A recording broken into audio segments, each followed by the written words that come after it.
Olá, eu sou Roberto Pérez, hipnoterapeuta, e eu estou aqui hoje com o Dr. Carlos Alberto Ribeiro, que ele é médico neurocirurgião. Ele é o meu instrutor, ele foi meu instrutor de hipnoterapia avançada e o meu instrutor também de decodificação mente-corpo.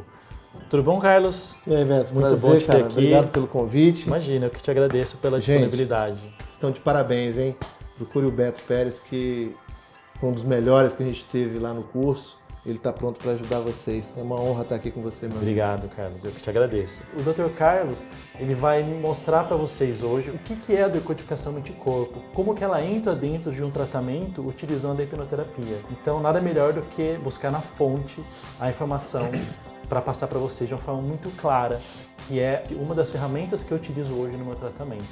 Então, Carlos, se você puder dar uma explicada para eles, eu acho que a sua visão seria muito importante para que eles entendam. Bom, inicialmente, Beto, é importante que as pessoas entendam que a gente aprende na faculdade de medicina que se a gente seguir todos aqueles sinais e sintomas, conseguir colocar isso tudo dentro de uma caixinha, a gente tem uma doença e a partir daí a gente tem tratamentos, né, para essas doenças. E na verdade o que eu vi na minha prática clínica é que na verdade a gente só remediava, porque remédio vem de remediar, né? Então a gente nunca conseguia achar realmente a causa dos problemas. Então eu comecei a estudar medicina integrativa, passando pela nova medicina germânica, passando pela cinesiologia aplicada, constelação familiar, microfisioterapia, e foi justamente no momento em que tudo isso já estava assim dentro do meu popurrí, eu comecei a perceber que alguns clientes tinham dificuldade de fazer esse processo de mudança sozinho. Porque o que acontecia? Todas essas técnicas, ela ajudam muito a gente a entender por que o corpo, né, desenvolve determinado sintoma, determinado sinal como uma tendência de se adaptar. Mas a grande questão estava aí em como é que a pessoa conseguiria mudar esse padrão de comportamento. Então a gente foi estudar a PNL, estudamos a hipnose ericksoniana, até que a gente chegou na hipnose clássica, na terapia regressiva. Então a gente passa a entender que a mente, muitas das vezes pelos programas e pelas coisas que a gente viveu na nossa vida, a gente acaba não conseguindo mudar essa informação que estava dentro da gente. Então aí entra a hipnoterapia, ou seja, juntei tudo que tinha de melhor de todas essas técnicas, aquilo que eu acho que é o mais importante que eu fui testando no meu consultório, para que ele possa entender o porquê que ele está adoecendo. Então, o objetivo da decodificação mente-corpo é que a pessoa volte àquela velha frase da mente sã, corpo são. Qual que é a relação entre as doenças físicas, sintomas físicos e a nossa mente? Então, antes da gente falar sobre isso, é interessante que as pessoas entendam o seguinte: a gente precisa, quando fala em corpo humano, entender um pouco sobre evolução, né? É preciso que a gente entenda que a gente passou por um processo de evolução. E essa evolução, ela vem desde o Big Bang até o surgimento da primeira célula, passando, né, por colônias, seres invertebrados, vertebrados, até chegar ao homem. Então, a natureza foi testando. Aqueles que não se adaptaram morreram, e aqueles que se adaptaram, então perfeitos, eles estão aqui na Terra. O único animal que desenvolve doença crônica é o ser humano. A natureza, o animal não pode ter uma doença crônica. Ele não pode ter ali uma tireoidite de Hashimoto, né? Imagina uma zebra com fibromialgia, né? Ou uma zebra produzindo anticorpos para destruir o corpo dela. E por que nós, seres humanos, acabamos adoecendo? Né? Então, o que a gente precisa entender é que a natureza, nesse processo todo que durou cerca de 3,5 bilhões de anos, eles foram desenvolvendo programas biológicos e o cérebro foi evoluindo junto com a evolução das espécies aqui no planeta. Então, o primeiro cérebro que a gente adquiriu é o cérebro que a gente chama de cérebro reptiliano. E ele tem a função de controlar todo o funcionamento do nosso corpo. E é por isso que o animal ele é capaz de se autocurar. Porque na natureza não tinha médico, não tinha veterinário. Então o animal, quando ele sofre um estresse, quando ele se machuca por causa de uma mordida de um leão, etc. e tal, a única coisa que ele faz é simplesmente colocar todos os processos de cicatrização e se autocurar. O segundo cérebro surge com os mamíferos, que é o que a gente chama de cérebro emocional, a amígdala cerebral, o circuito de Papez e todas as estruturas emocionais. E por último, né, a nossa mente cortical, nossa consciência. E a gente hoje acha que a gente é ser racional. E na verdade, a gente ainda é um ser emocional. Então o Dr. Hammer, ele foi o cara que catalogou, né, e criou a nova medicina germânica, também conhecida como medicina Raikund. Na verdade, para Dr. Hammer, a doença nada mais é do que programas biológicos de sobrevida. Porque se eu estou numa demanda de eu preciso fugir do leão, o meu corpo precisa se adaptar. Eu preciso que a pupila dilate, eu preciso que libere adrenalina, cortisol, etc e tal, para que eu possa fugir. Ao mesmo tempo, eu preciso descansar e recuperar essas lesões. Então, o Dr. Hammer fala que toda doença é a ativação de um programa biológico de sobrevida. Ou seja, a doença deixa de ser uma coisa maligna, uma coisa ruim, uma coisa que veio para te punir, para ser uma coisa que fala, poxa, agora eu tenho tempo de me regenerar. E é isso que acontece, por exemplo, quando aquelas pessoas trabalham, elas falam, agora eu vou tirar férias. E no dia que elas entram de férias, elas adoecem. Na verdade, o que o corpo está falando? Finalmente agora eu posso descansar e eu posso recuperar o meu corpo que estava adaptado para o estresse de luta. Então o que ele defende é que cada sinal, cada sintoma, cada órgão tem uma função. E dependendo daquilo que eu estou vivendo do ponto de vista emocional, isso vai acabar refletindo no meu corpo.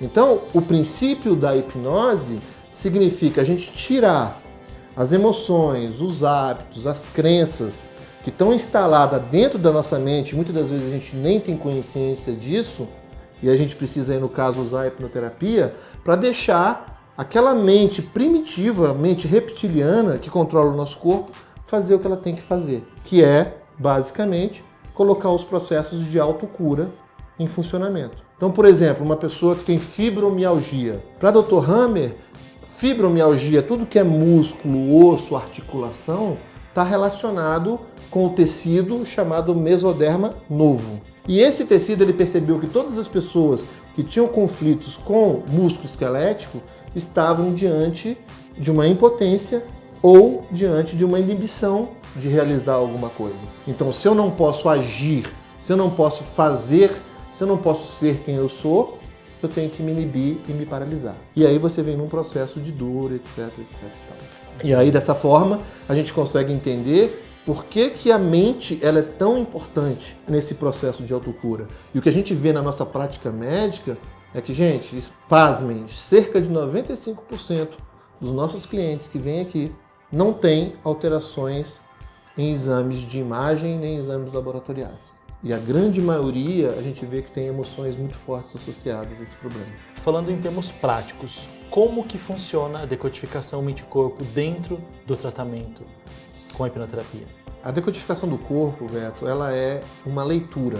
Da mesma forma que a gente tira uma foto para a gente colocar no nosso documento e a partir dali a gente se reconhece, o que o Dr. Hammer, criador da nova medicina germânica, fez, ele foi simplesmente catalogou todos os sinais e sintomas, ou os sinais e sintomas da maioria das coisas, das doenças, e ele conseguiu dar para a gente uma linha, né, de possíveis doenças ou possíveis causas emocionais associadas a isso. Então, basicamente, ele dividiu em 4.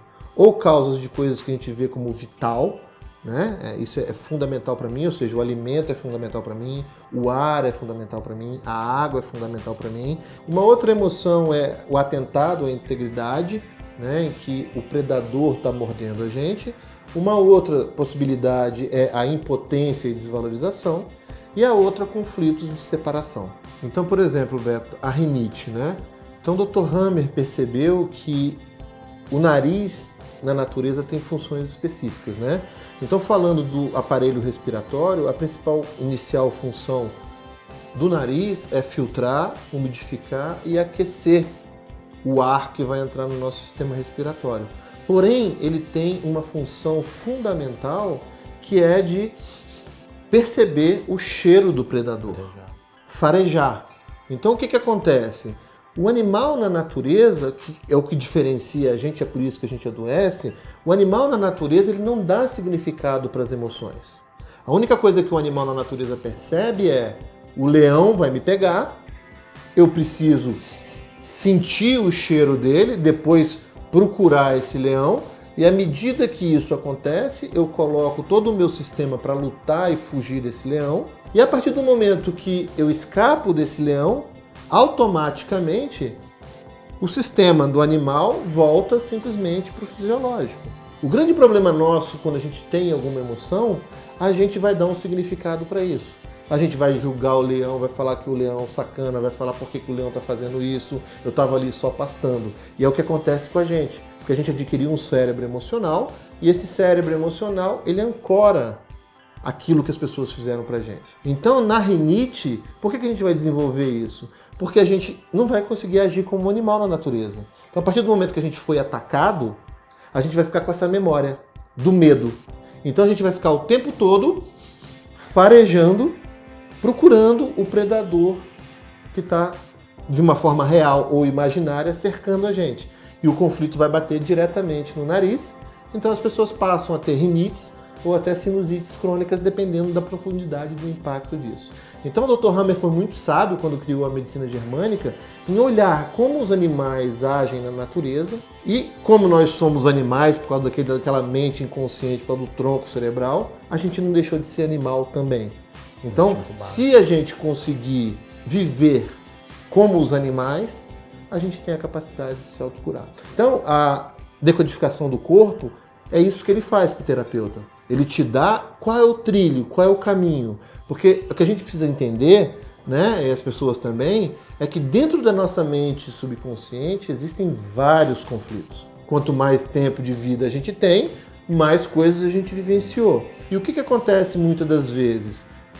Quando a gente vai trabalhar, por exemplo, um cliente que vem com problema de gastrite e a gente coloca a pessoa em transe para tratar com a hipnoterapia, a mente subconsciente traga uma outra emoção que não tem nada a ver com aquela gastrite, porque aquilo ali não é mais importante. Entre uma gastrite, por exemplo, e um abuso sexual na infância, o subconsciente pode falar: isso aqui é mais importante e traz à tona. Então, o que a decodificação ajuda nesse processo é dar para o terapeuta e para a pessoa a compreensão de qual o conflito exato está sendo responsável por aquela manifestação daquele sintoma ou daquela doença. Então, a gente para de navegar, né, no que o subconsciente traz para que a gente possa ter um foco direto naquilo que está se manifestando. Porque às vezes a pessoa vem, né, eu acho que você como terapeuta já deve ter vivenciado isso, a pessoa traz: eu vim aqui porque eu tenho gastrite, eu tenho fibromialgia, e a gente trata um monte de coisas, a pessoa melhora de um monte de coisas, mas a fibromialgia continua lá. Então, assim, por que isso acontece? Não é porque o processo de hipnoterapia não funcionou, é porque durante o processo o subconsciente trouxe coisas que eram mais importantes e acabou deixando de lado aquela emoção que estava associada ao problema que a pessoa veio para sua consulta. Então, essa é a finalidade, você conseguir entender por que a pessoa está adoecendo, o que está pegando e conseguir ajudar a pessoa a ressignificar esse processo. E ele dá um direcionamento, eu sei exatamente se onde eu estou tem relação ou não com aquela questão. Com aquela questão. Independente do que o cliente me disser. Independente do que ele quiser. E outra coisa que é importante, que você sabe que as pessoas mentem, né? E não é por que querem muitas das vezes. É porque uma parte do nosso cérebro, que é o cérebro racional, ele precisa dar razão e explicação e justificar as coisas que acontecem na nossa vida. E muitas das vezes as pessoas não conseguem entender que esse processo está lá dentro. E é por isso que dentro da decodificação mente-corpo a gente tem um processo e a ferramenta da cinesiologia aplicada, que é uma ferramenta que vai dizer se o subconsciente da pessoa, não consciente, concorda ou não com aquilo que ele está dizendo. Além disso, né, a decodificação ajuda a gente a testar se a gente está na emoção correta e se a gente conseguiu trabalhar também no subconsciente de uma forma eficaz. Então é uma ferramenta que aumenta e muito, né, a eficácia do tratamento em relação principalmente a doenças físicas. Carlos, existe algum perigo, utilizando a decodificação mente-corpo, de piorar alguma questão física ou doença de um cliente que já esteja em tratamento médico depois que ele fizer o processo? Não, claro que não, Beto. É justamente o contrário, pessoal. A gente está falando aqui de uma técnica complementar. É importante que fique muito claro que a gente, em momento nenhum, está falando para vocês substituírem o tratamento com psicólogo, com psiquiatra, com médico, não é nada disso. O que a gente está querendo fazer é dar uma ferramenta extra no auxílio das pessoas a terem vidas melhores. As pessoas já têm os problemas dentro delas.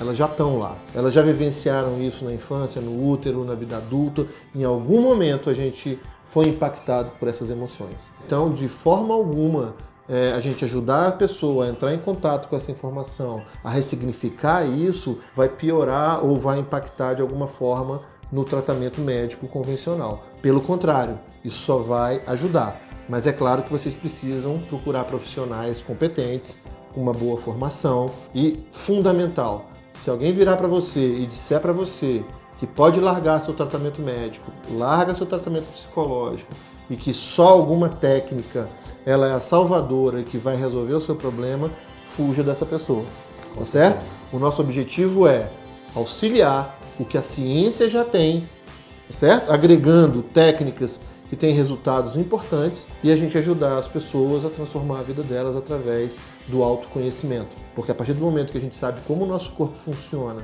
como a nossa mente funciona, a gente volta de novo àquela história da mente sã, corpo são, e a gente pode ser feliz cada vez mais. E a gente sabe que tratamentos médicos de doenças extremamente graves, doenças autoimunes, esclerose lateral amiotrófica, câncer, etc. e tal, são doenças que desgastam muito, do ponto de vista emocional, do ponto de vista físico. E é claro, se a gente tiver uma ferramenta que pode diminuir o sofrimento, diminuir a dor e auxiliar essa pessoa a passar por esse processo de uma forma melhor, é isso que o protocolo da decodificação quer.